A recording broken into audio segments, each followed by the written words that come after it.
This morning Hi, I'm Angela. Good morning. Sorry.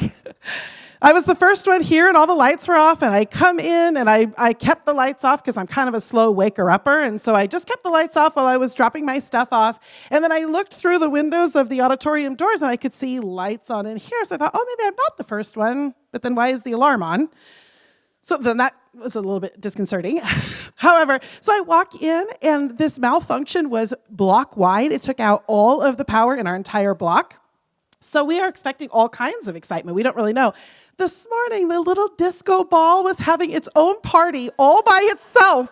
I arrived this morning to snowflakes coming down the walls, and I just stood here for like 30 seconds by myself in the dark, the disco ball and I saying good morning.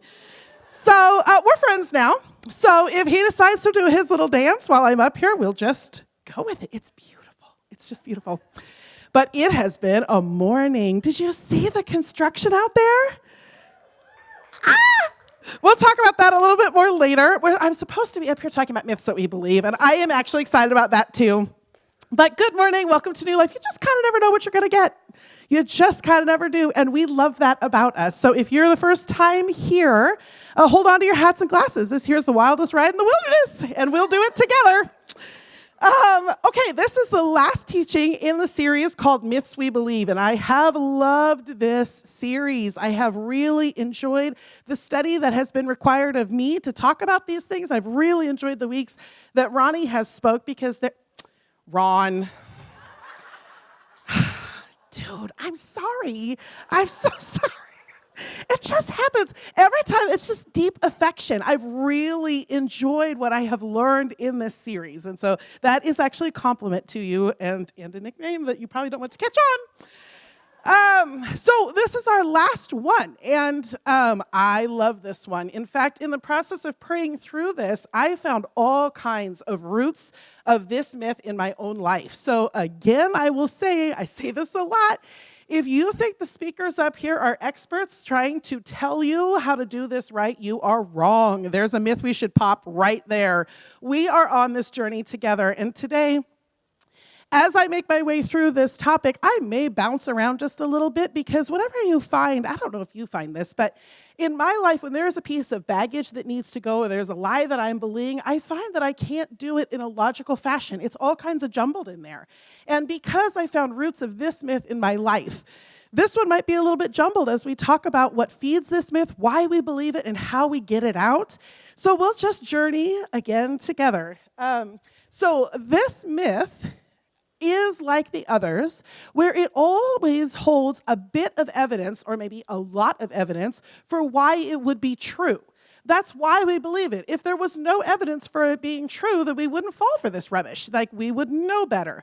So this one has the same as all of the others that we have talked about. It sounds true.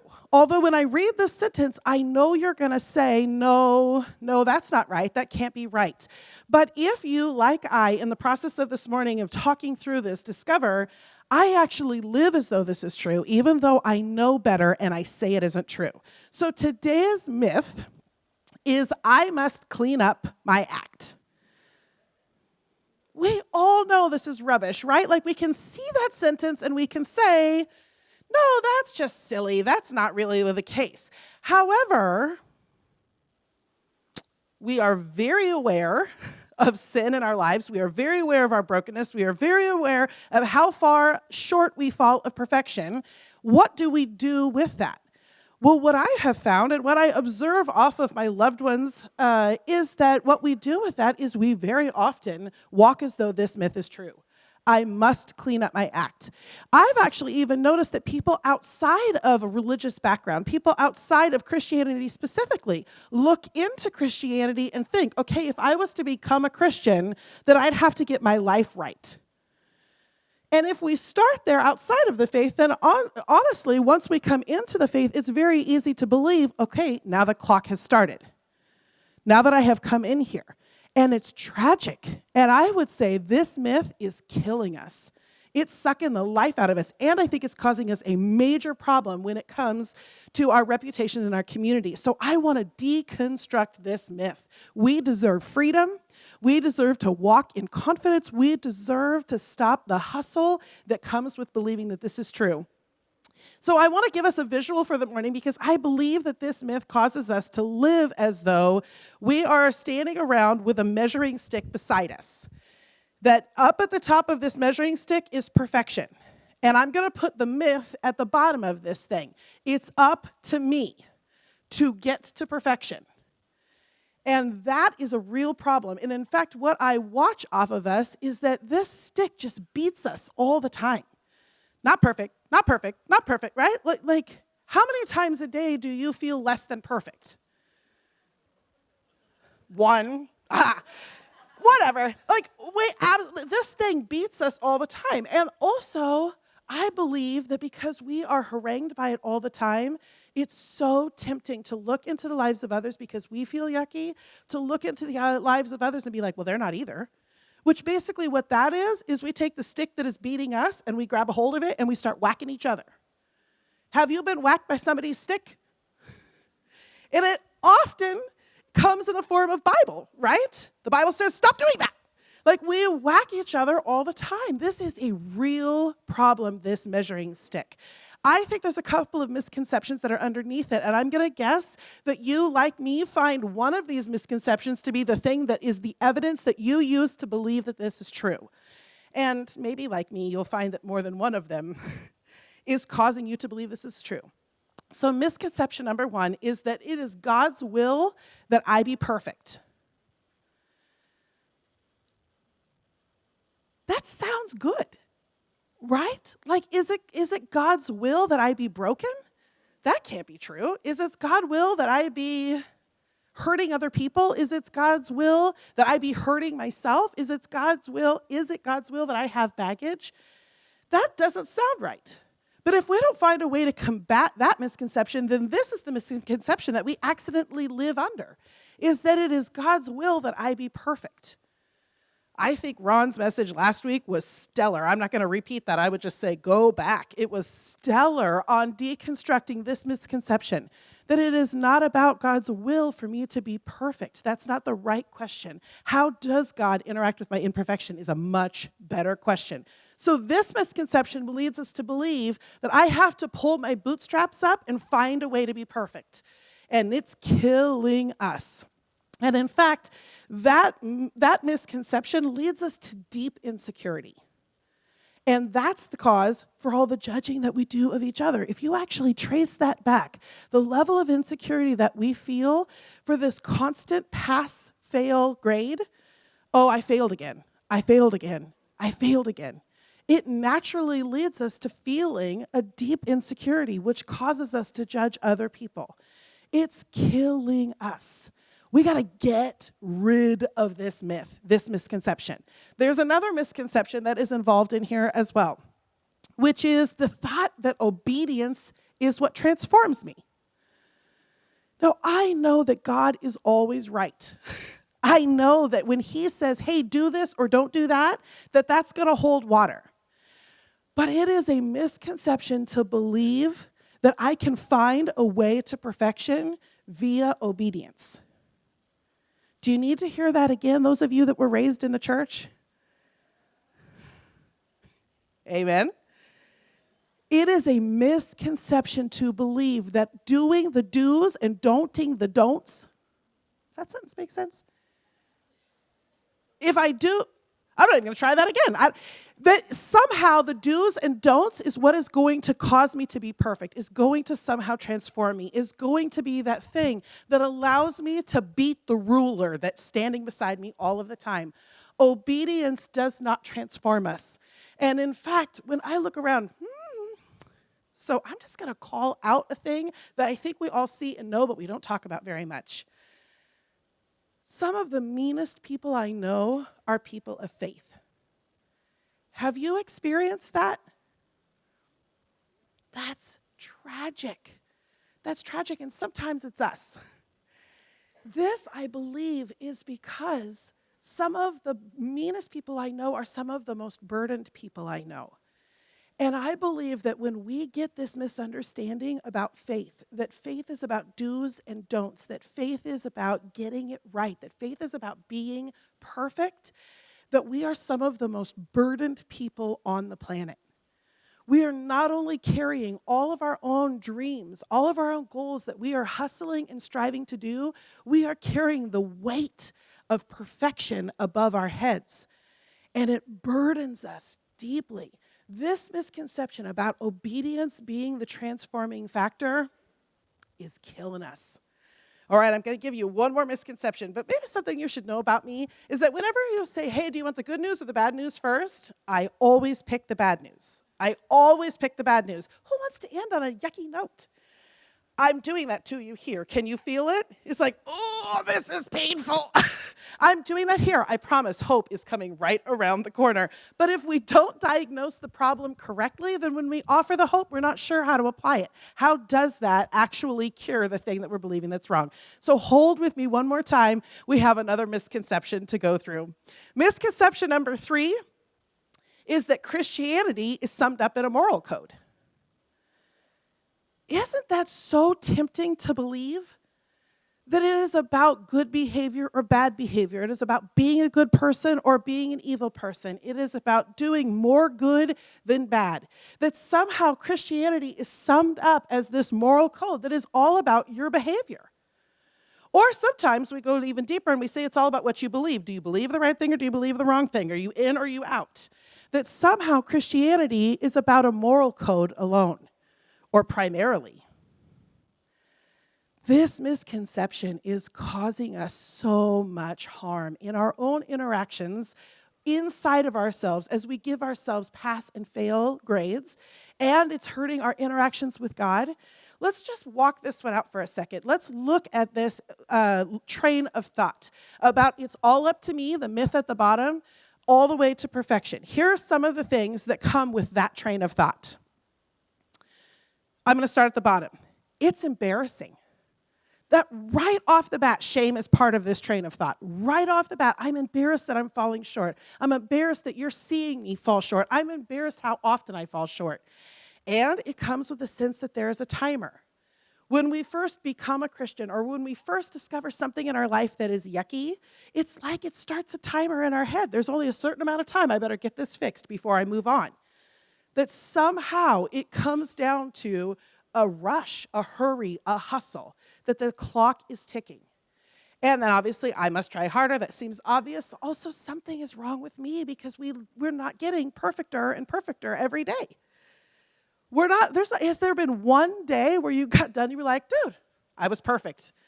Not one. We're not actually doing it, so that it leads us to believe something is wrong with us. And then in my interactions with God, this is a problem that I have. I don't know about you, but I'll be back when I'm not sounding like a broken record. I'm sorry again.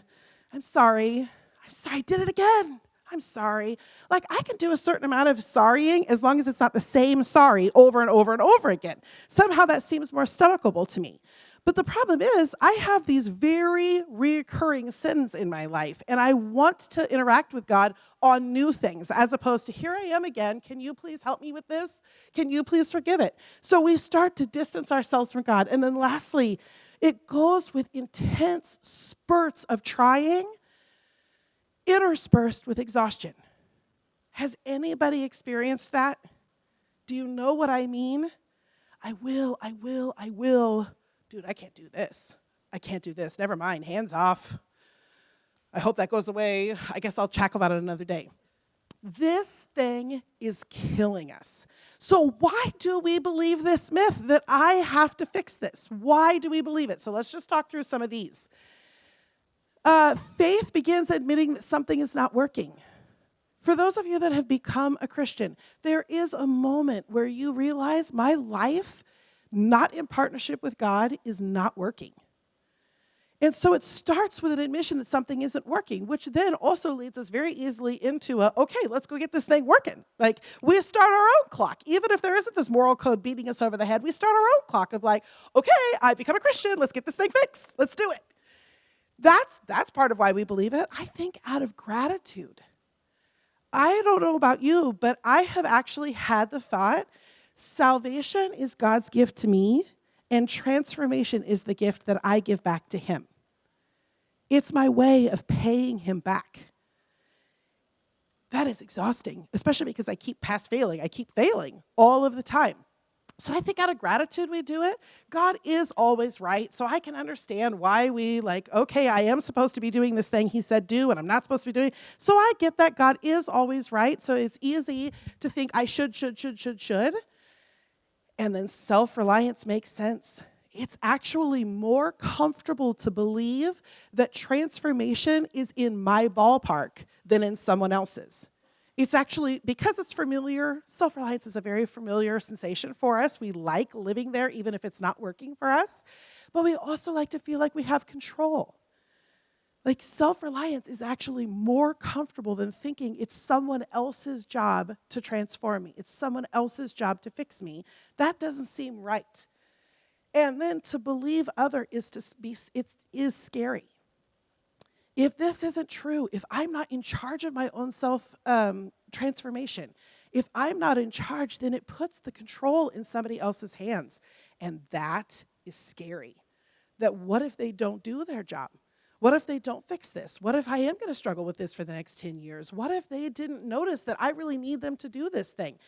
When you let go of that self-reliance and that control, it's uncomfortable. So let's talk about, if it isn't our job, then whose job is it? So I would like to actually say this is the truth. Here is the truth. That it's God's presence that transforms me, not obedience. It's God's presence. And that probably doesn't offer a whole lot of hope at this moment because it is so out of our control. Some of us don't feel that comfortable about getting into God's presence. How do I even do that? Can I hear God's voice? Does he want to be with me? Some of us have trouble with that, but even then, it's uncomfortable to leave that control in his hands. Are you saying to me that just being around God is the thing that transforms me? We are Americans, you guys. We want a work ethic. We want goals. We want target dates. We want deadlines. We want accountability. We like to have the control over this. But the idea that it is God's presence, it's his influence, it's his perspective, it's his empowerment, it's his encouragement. It is sitting in God's presence that will transform us. Not the do's and the don'ts, the moral code, and the desire to be perfect and to pull up our bootstraps and to get our behavior correct. When we are changed on the inside by being in his presence, then we are changed on the outside in the way that we want. That is the transformation that we want. It's God's job. So I'd like to go back to that measuring stick and just say, that's a myth. I know we already know that, but there's your visual. See this measuring stick? No, don't. I do dog training. Don't. It's nice and clear directives. What I would actually like to say is it's not even the point. The question of, is it all up to me or is it my job, is actually not the point.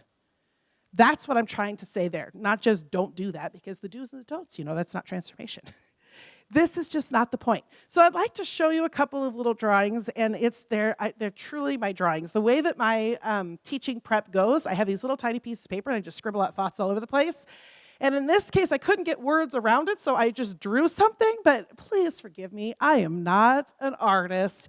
But this was my train of thought progression to this thought process of being in God's presence. So the first one is me. I love it. That's so embarrassing. All right. So I've already shared that my view of my failing is like a toxic pit between God and I. I have said that before. But the truth is, what I actually think is that I am the toxic pit. I have tried to get these yucky things to stop happening in my life, and they just keep sticking to me. They just keep coming back. So the truth is, what it feels like is I'm looking at God and I'm just mortified about this rubbish in my life, and that God is looking at me. But if you'll notice that the arrow, he's not looking into my eyes in this picture. He is looking at my yuck. He's looking at the things that I want to be transformed. That is my first impression. That is my default setting, is I should have gotten this cleaned up. He and I both know it, and he's just looking at it like, that's yucky. So I have been working on erasing this one and moving to the next slide, which is better. This is better. So now the toxic waste dump has come between us, and we are mutually agreeing that that thing is a problem. And that's a huge step up. When I can begin to believe that my yuck is not necessarily part of me, but it is a thing that I don't like out here that I want to have fixed, then God and I'm actually not afraid of God looking at the yuck. It's no longer so shameful. It is, we can both look at the yuck. But you can look at this picture and you can instantaneously see this is not solving anything. This is not changing me. This is not making me free. I'm still crying. It's still sad. But in this case, actually, I believe that God can be sad with me. So that's something. That's something. This is an improvement on my original default setting. But what I believe God would say to us about his presence and how transformation happens is actually my last little drawing. She's happy. Yay! I love her mouth. This is fun. Okay, this is a game changer, because now, instead of us fixating, both God and I fixating on the toxic stuff, God and I are looking at each other. And over my shoulder, sure, I'm talking about my toxicity. Sure, I'm talking about that stuff where I'm not perfect. Yes, it's absolutely part of our discussions. But we are not fixated on it. We are in conversations about all kinds of things. These are all of my emotions, which are not all positive, but I'm going to go ahead and put my yucky ones over here. So my positive emotions, we're talking about all of my emoting. Absolutely. We're talking about the people in my life. I spend a lot of time chatting about that. We don't just talk about my toxicity. We talk about the people that I love. We talk a lot about meetings that are coming. We talk a lot about this moment where I'm sharing on this stage.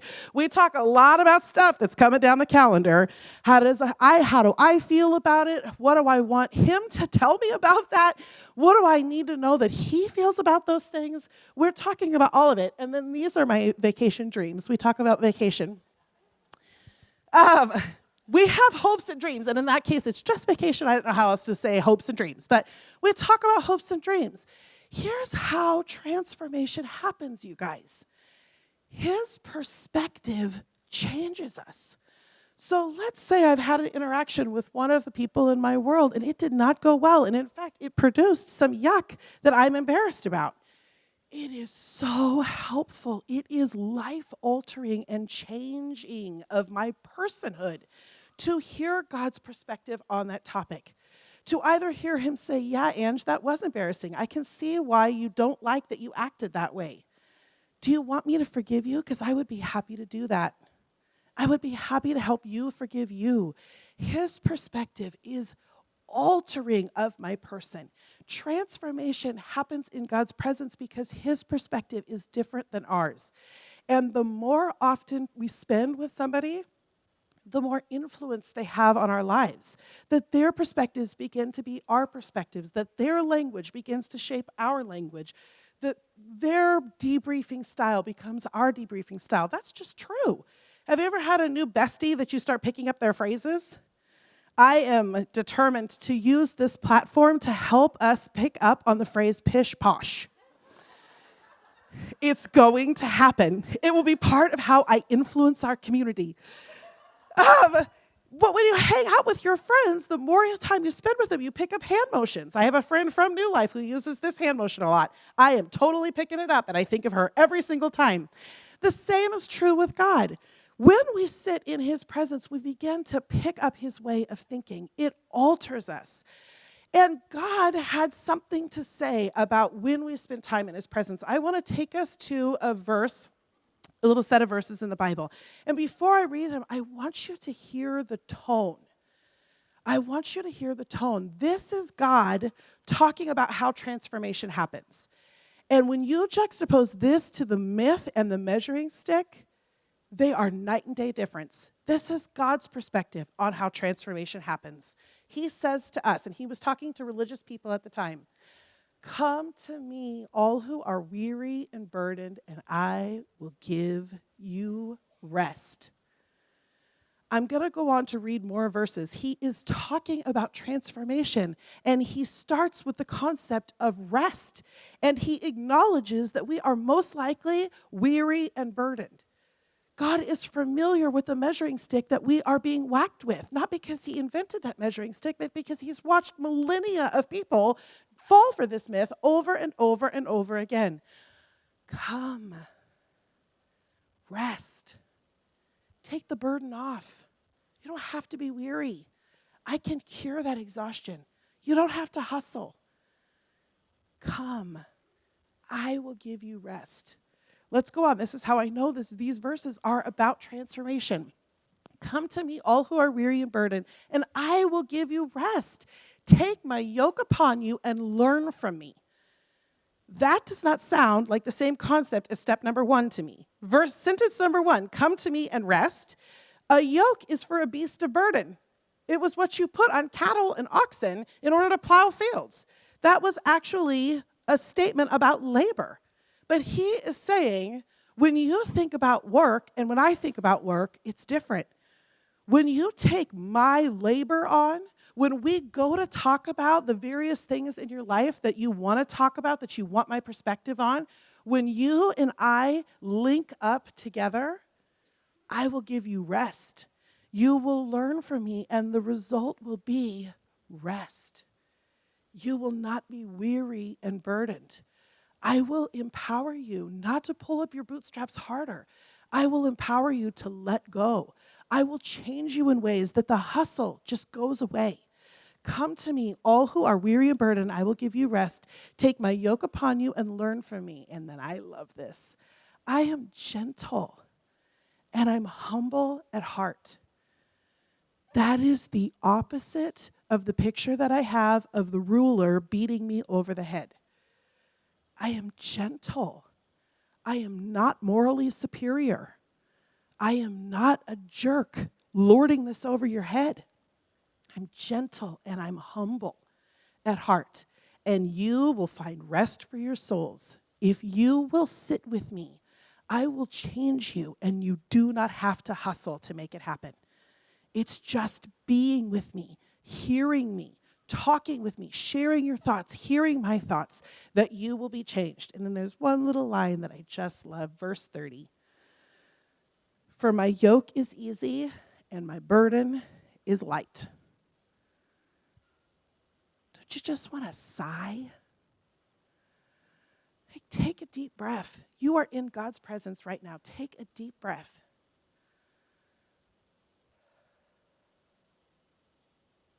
Dude, that's our God. That is his idea of transformation. That is how he believes it happens. And the result is rest. But he doesn't say push super hard for a little while and eventually you'll get it figured out and then it will be easier. And that is how most of us interpret the Christian life, is it not? No. Stop the hustle. Sit with me. Talk. Listen. Share. It is the relationship that is the point. But it's scary to believe it's not in our control. It's scary to believe that self-reliance is not the answer. It's scary to stop hustling because what if it isn't true? What if I don't figure out how to get into God's presence? I would like to challenge you to dare to believe. We come here because we want to experience the next step in our spiritual walk with God. If you are not a Christian and you are seeking it out, you want some answers. I know that. That's why you come here. If you have been a Christian, you come here because you want to be inspired on that walk. I'm going to challenge you to dare to believe a few things today. This is our application, is how we believe. Popping a myth, bringing the truth in. Dare to believe the truth, that the point is not my sin. God is not fixated on my sin, and neither should I be. The point is the relationship. And dare to believe that transformation happens in God's presence, not through my efforts. Will you dare to believe it? That's gonna be uncomfortable. That's gonna be uncomfortable. We have a sense of urgency to get this stuff out, and it's easier to believe that I can actually make that happen. And then I want to point back to last week's teaching because I think Ron just killed it. The engagement zone is the place to be. And if you don't know what I mean by that, go back and listen to last week's podcast. He showed this chart that I just thought was brilliant. This is the engagement zone. When God and I are talking about all of this, this is what that looks like. So if you wonder, but I don't really know how to get into God's presence. I don't really know how to pray. I don't really know how to do the thing where you're saying that's where transformation happens. Last week's teaching is spot on to that topic. And then I also have hope for you because starting next week, our new teaching series is called Way to Pray. For so many of us, the act of prayer is mysterious and scary and uncomfortable. And for some of us, it's a should rather than I want to do this. We're going to spend multiple weeks talking about how to pray. Is there a way to pray that makes it more impactful? How do those people who talk about how God speaks to them, how do they have that happen? How do I actually get into God's presence to do this engagement zone thing? We're going to spend weeks talking about ways to pray in order to light up these conversations, in order to get into that engagement zone.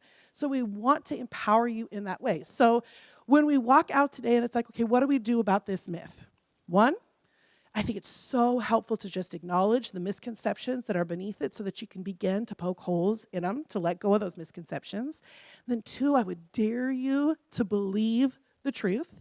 And then three, I would invite you to come back and hear other ways to get into God's presence so that transformation can happen without your hustle. I'd like to pray. I'm going to wrap up this teaching with a prayer, and then I'm going to talk a little bit of church business with you. So let's pray. I'd like to bless you as we wrap up this series. God, I have loved how you have called us out. I think this is so typical you, that even when you're telling us, hey, you don't quite have that right, that somehow it feels empowering. Somehow it feels like you are empathetic. Somehow it feels like we are not alone. Somehow it feels hopeful to talk about the lies that we're believing. And I thank you so much that you don't just say, hey, that's not working, but that you also bring with it a sense of hope and some truth. I love that you speak truth, that you will always tell us the truth. It's so uncomfortable to have you looking at our rubbish, but the truth is, every time you look at our rubbish, there is some degree of relief when we can hear you say you understand, when we can hear you say, I know why you believe this. Let's talk about the truth and get that out. I have loved this series. I pray in this coming week that you will have it be rumbling in our hearts, that we will just be chewing on it, that you'll help us spot the places that we are living as though this whole thing about perfection is true. Pray that we would feel your presence even before we might be able to hear your voice, even before we build confidence that we know how to predictably get into your presence. Pray that we would feel your presence in these moments as we experiment with debunking this particular myth. It's in Jesus' name. We thank you for your presence. But amen.